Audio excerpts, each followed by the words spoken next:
They didn't expect the human to live past the drop. The atmosphere of core value and ripped lesser organisms apart during descent. Pressure. Gravity. Radiation. It was a crucible, a test only the strongest of the Varkari, the apex war species of the known galaxy, had ever passed. Then came Captain Elias Wren. The sky above the Deathworld screamed as his ship shattered into the ground like thunder cracking stone. A bloom of dust rose. Varkari scouts approached the crater with weapons drawn, expecting debris. Instead, they found a figure standing in the wreckage, fire at his back, blood running down his temple. He didn't fall. He stepped forward. High above, on the orbiting war cradle Zarketh, Overlord Talker watched the feed in silence. His arms, 4 of them, remained folded across his armored chest, each claw twitching with precise irritation. "He walks," one general whispered. Talker's voice cut through the chamber. "He endures. That is worse."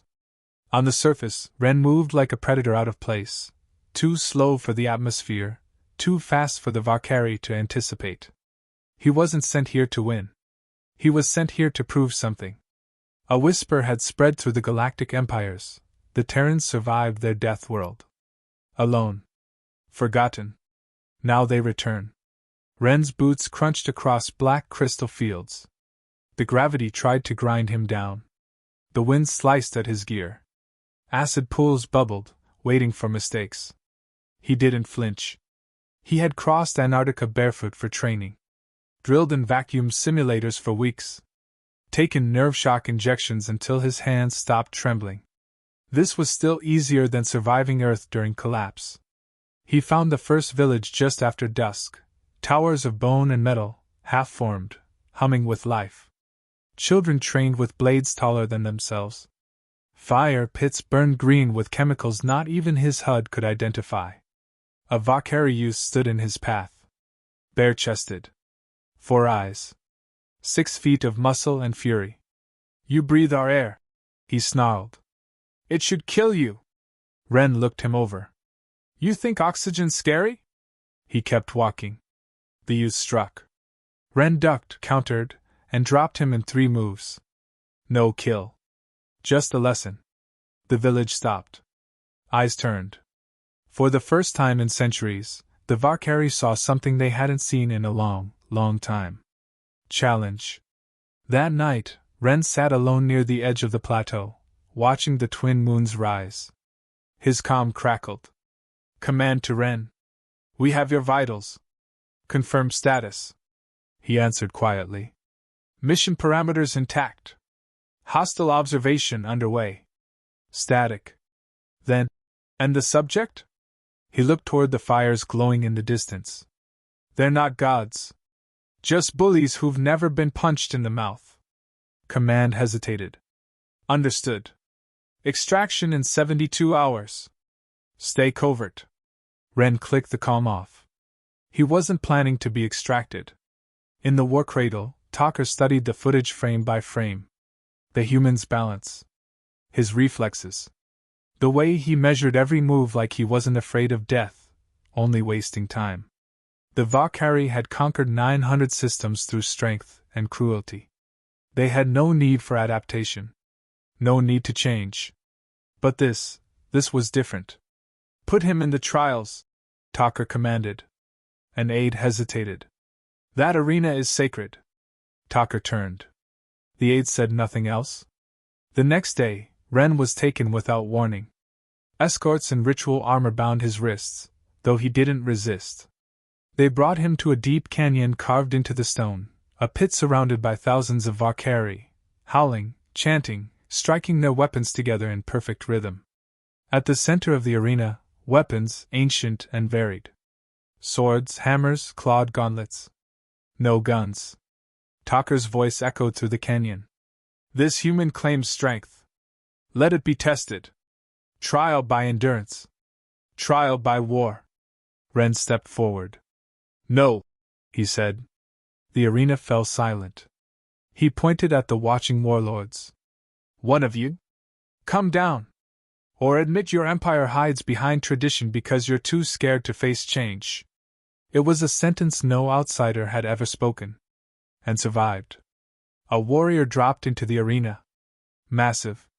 Scarred. Varkari Prime-born. Wren didn't wait. He grabbed a pair of short blades from the rack and lunged, ducking under the creature's first swing. Fast. Calculated. Not flashy. Efficient. Human. Steel met bone. Blood sprayed. He took a hit, shoulder torn open. Didn't stop. The crowd screamed for blood. He gave them spectacle. When the Varkari finally collapsed, gasping, Wren didn't kill him. He stepped back. Your people think power is about dominance, he said. Ours learned it's about restraint. That's why we survive. Silence. Then something even more shocking. Applause. High above, Talker watched in silence. His claws tapped the edge of his throne. For the first time in his rule, he felt something unfamiliar settle in his chest. Not fear. A question. What if we are not the strongest? Later that night, Wren sat with his shoulder bandaged, hands wrapped in synthetic gauze. A Varkari elder approached, not as a soldier, but as a seeker. You should be dead, the elder said. Wren didn't look up. Should be. But then, Earth should have burned out 2 centuries ago. The elder crouched beside him. Why are you here, human? Wren finally looked him in the eye. The Varkari don't dream. Their kind was bred for conquest, not introspection. But that night, some stirred in their dens with unfamiliar unrest. Images of a bloodied human standing above a prime-born warrior with mercy in his eyes. Images no Varkari myth had ever dared paint, clawed through their minds like static. Wren had planted doubt. And doubt spread fast. The war cradle orbiting Corvaluan became a pressure chamber. Debates fractured among the warlords. Some demanded Wren's execution for heresy. Others whispered of opportunity. A few even began to question their own histories, stories told in blood and written by victors too long unchallenged. Overlord Talker listened. He had ruled uncontested for 300 cycles. His strength was legendary, his victories endless. But strength alone had never frightened him. What frightened him now was relevance. Wren awoke to the sound of grinding doors and armored footsteps. He was dragged from his cell by 6 guards and marched through torchlit halls into a circular chamber deep beneath the arena. Londrin waited there. Talker's personal advisor. She wore ceremonial bone-etched armor and a gaze like a predator in waiting. You've caused unrest, she said, circling him. Wren said nothing. Londrin stopped in front of him. You bled in our trial. You fought with skill. But that wasn't what unsettled them. Her voice dropped. It was the mercy. Wren held her stare. Strength without control is just fear with muscle. Londrin smiled faintly. You speak like a philosopher. But your people were once feral. Were, Wren said. You still are. Back in the upper citadel, Talker summoned his inner council. Our grip weakens, one general warned. 1,000 systems await our next move. Let them wait, Talker replied. The next move is mine. He turned to Londrin. Bring him to me. Alone. Wren stood in Talker's throne chamber, high above the clouds. It was quiet, no guards, no fanfare. Just the Overlord, seated upon a throne forged from the hulls of the first ships they ever conquered. Talker regarded him for a long time. You fear nothing, he said. Wren shrugged. I've lived through everything. You believe yourself superior? No, Wren said. But I stopped believing you were. Talker rose. He towered over Wren. His breath was deep, controlled. A warrior's breath before a strike. You came here to inspire rebellion? I came to remind the galaxy that fear isn't the only tool. Talker's expression remained unreadable. Then he said, Would you die to prove it? Wren's voice didn't waver. Already did. I just haven't stopped moving yet. Far below the throne, unrest bloomed. Younger warriors sparred more violently. Some refused orders. Old statues were defaced. Murmurs turned into arguments.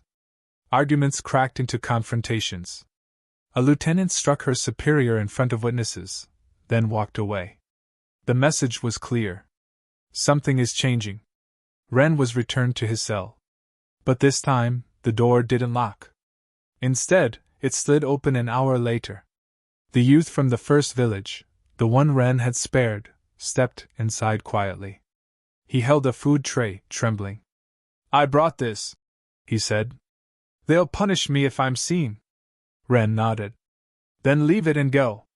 But the boy didn't move. "My father says you're a virus. That humans carry disease, not of flesh, but of thought." Wren raised an eyebrow. "What do you think?" The boy hesitated. Then said, "I think maybe we were sick long before you arrived." He set the tray down and left. The door didn't close. Longrin entered just before sunrise, her face tense. "You need to leave," she said. "Now." Wren didn't move. "Talker's council has turned," she explained. "They fear losing control. You'll be executed, publicly. Not for your crimes, but to prove they can still silence anything." "And Talker?" Wren asked. Longrin lowered her voice. "He isn't the threat now. His empire is." Wren stood. "So the execution's the distraction." Longrin nodded. "While they purge anyone who's listened to you." He grabbed his gear. "Then we need to give them something louder than silence." They moved through maintenance shafts beneath the arena, bypassing patrols and surveillance. Every corridor pulsed with tension. Battles had not begun, but the fractures were visible. Wren paused at a junction. "Send this message to Earth Command," he told Longrin, handing her a microchip. "Tell them not to send more soldiers. Send the truth. Footage. Every moment. Every word." Longrin took it. "And what will you do?" Wren drew his blade. "I'll be loud." That night, in front of 50,000 Varkari warriors, Wren stepped into the arena again. But this time, he wasn't led. He walked. Alone. Armored. Unbroken. Talker's council had gathered above, cloaked in shadow. Their sentence already written. A dozen executioners dropped into the pit. Crowds chanted for blood. Wren didn't wait. He moved. He didn't fight to kill. He fought to show. Every strike was clean. Every dodge deliberate. He broke bones, disarmed, disabled. Not one death. The crowd began to shift. Cheers turned into murmurs. Then into silence. Then into something no Varkari gathering had produced in 1,000 years. Doubt. High above, Longrin transmitted the footage. Across systems. Through blocked relays. Through resistance nodes. Everywhere. Within hours, it spread like fire. Not just images of a human surviving. Images of a Varkari empire watching him, uncertain. When the last executioner fell, unable to rise, Wren turned to the crowd and shouted. "You thought you ruled because others feared you. But fear isn't power. Endurance is. Mercy is. Choice is." He held up a single hand. "No one rules the stars. No one ever did. We just survive in them." And with that, he dropped his weapon. In the seats above, 2 Varkari generals drew blades. One turned on the other. The rebellion had begun. The palace doors were breached by the end of the 4th cycle. Flames licked the edges of the once pristine banners. The Varkari crest, twin blades behind a star, crumbled as internal factions turned their weapons inward. Loyalty fractured into dust. But Elias Wren wasn't in the palace. He was running through the underbelly of the war cradle, hand pressed to a fresh wound across his ribs, breath ragged. Longrin was already gone. He'd found her body in the relay chamber, throat crushed, data drive missing. She had bought him 5 extra minutes. It wasn't enough. The alarms pulsed a deep red through the corridors, rhythmic like a heartbeat. It gave the illusion that the cradle itself was alive, and angry. Wren ducked into a service lift, overriding its system with Langren's backup code. It groaned upward, moving slower than he needed. Blood smeared the walls behind him. His mind reeled. Everything he had done, Every word, every restraint, every strike, had been for one purpose: to break the cycle. To show them an alternative to dominance. But the truth was uglier than he'd expected. They didn't just fear weakness. They craved order, even in ruin. And someone had taken advantage of that. At level 9, the doors opened to a war council chamber. Not the throne room. Somewhere deeper. Older. Inside were holograms projecting troop movements, zones under martial law, rebellious cities marked for annihilation. And standing at the center, hands clasped behind his back, was Overlord Talker. No guards. No armor. Just him. "You never understood us," Talker said, not turning. "I understand enough," Wren replied, voice low. "You didn't start the rebellion. You let it happen." Talker finally faced him. He looked smaller now. Not in stature, but in presence. A man watching his house burn, and deciding to strike the match himself. "They were already gone," Talker said. "The moment you bled in the arena and lived. The moment my generals saw fear in each other's eyes. I didn't create this war. I chose the side that could survive it." Wren's fists clenched. "Longrin died because of you. She died for a future. Yours. Not mine." Wren stepped forward, wounded but steady. "You used me." Talker nodded once. "So did your command." Wren didn't deny it. A pause. Then Talker said, "You're not here to kill me." "No," Wren said. "But you should know, someone else is." The explosion hit a second later. Not near them. Above. The council tower collapsed in on itself. Every high-ranking member of the inner ring, gone. Vaporized. Wren's comm crackled. A voice, cold, efficient. "Captain Wren, this is Earth Command. Priority directive fulfilled. Varkari military leadership eliminated. Begin withdrawal." Wren stared at the device like it was venomous. "You did this?" The reply came clean. "The rebellion gave us a window. You gave us coordinates. It was efficient. I sent you the truth. And we used it." Wren crushed the calm under his boot. Talker watched him with something like pity. "They feared us. But they never understood us. You tried." Wren looked up, eyes sharp. "I didn't come to understand you. I came to stop you." Talker stepped back. "Then finish it." Wren hesitated. Not because of mercy. Because of clarity. Killing Talker wouldn't change what just happened.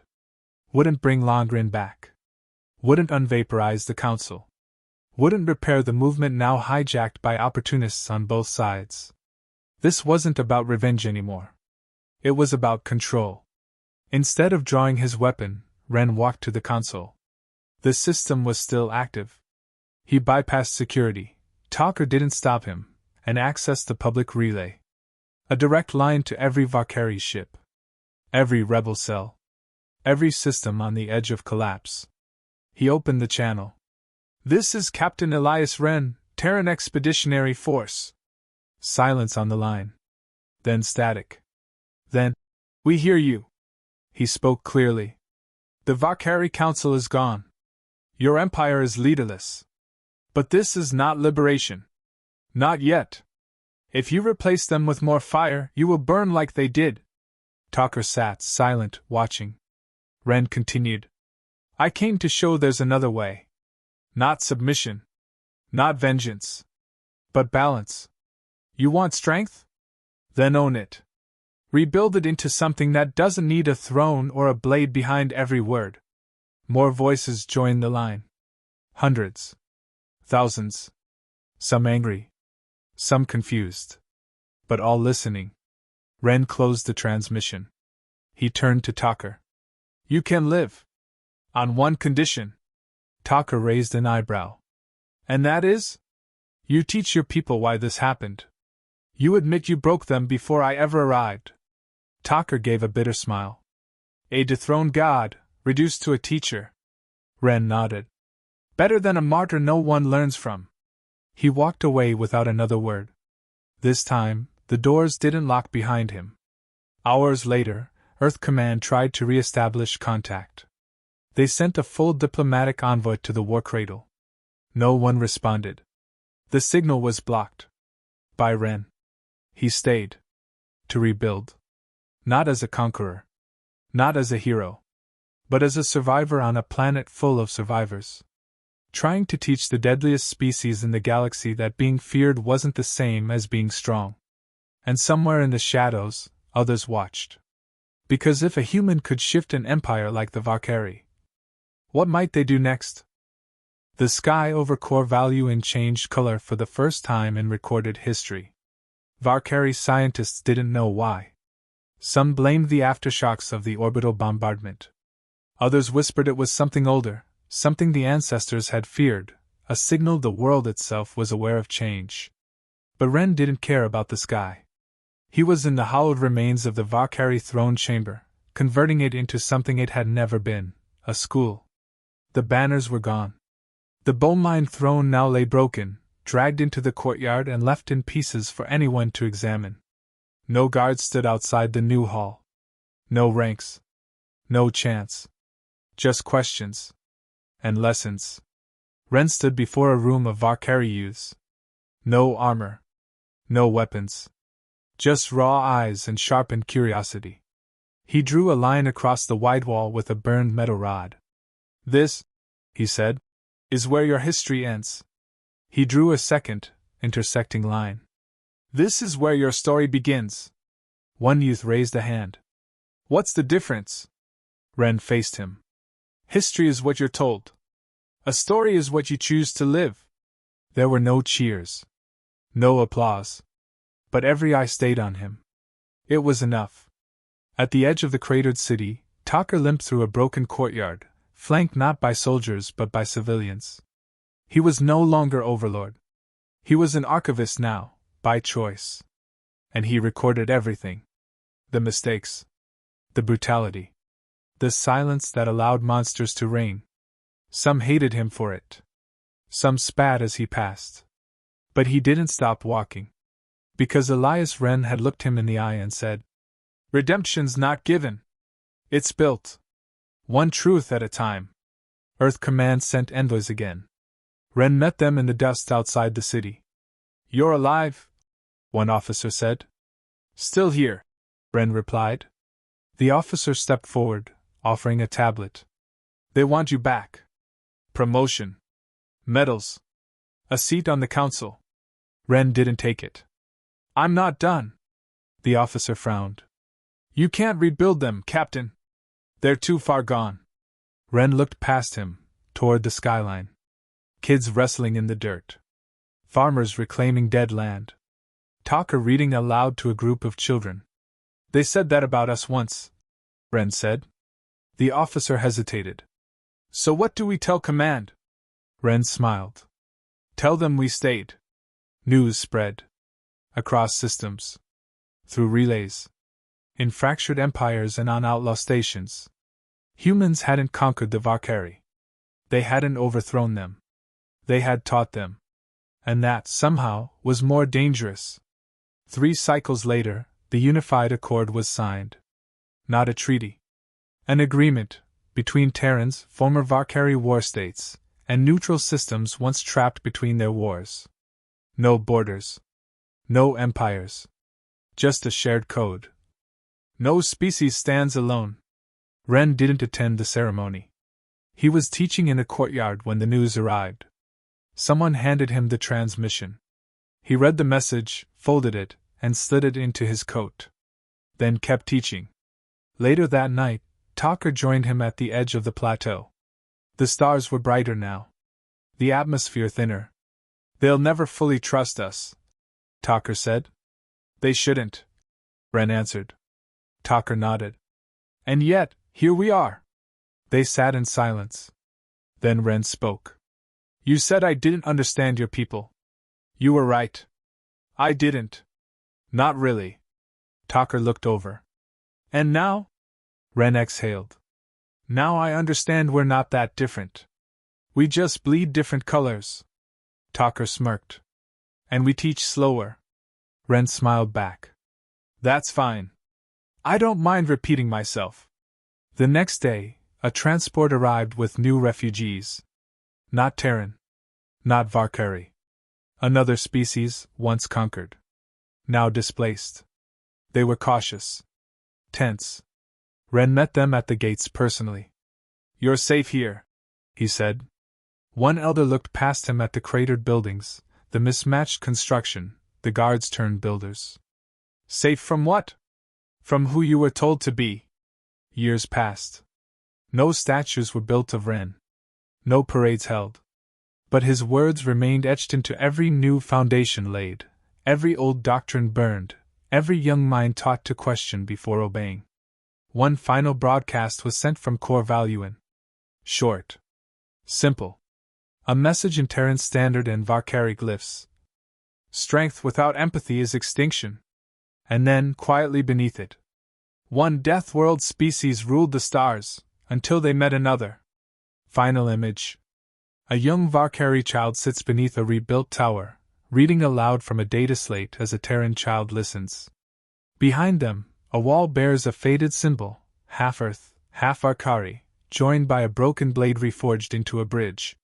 And in the far distance, Elias Wren walks alone into the rising sun.